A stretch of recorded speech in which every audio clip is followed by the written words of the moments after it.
Dito na po tayo sa kabundukan. Walang signal. Pauwi na kami. Pinapauwi na kami. Kasi ubos na daw ang kami. Tapos yung bag ni Madam, punong-puno yan ng watwat.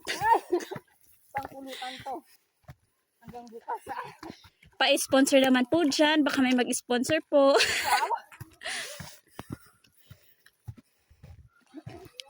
Isang case lang po ng 2x2. Hoy! Isa lang pala. Isang 2x2 lang palang isa. Oo.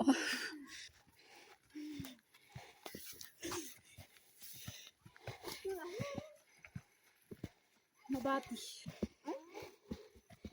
Ayun, may fans kami doon. Nag-hello. Hello daw po. At ito, hingal na po kami. Tapos may isa pa pong bundok kaming akyatin. So hanggang bukas na kami nakakarating. Oo. Dahil lang po sa watwat. Dahil lang sa karne. Oo. Pagpulutan.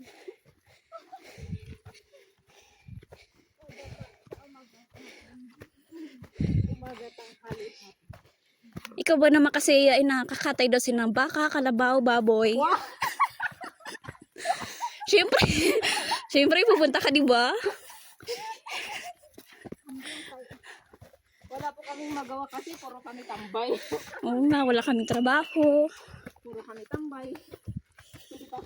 Walang pakialam sa pera basta kuwat-kuwat. Oo. Ganyan ang buhay dito sa bundok.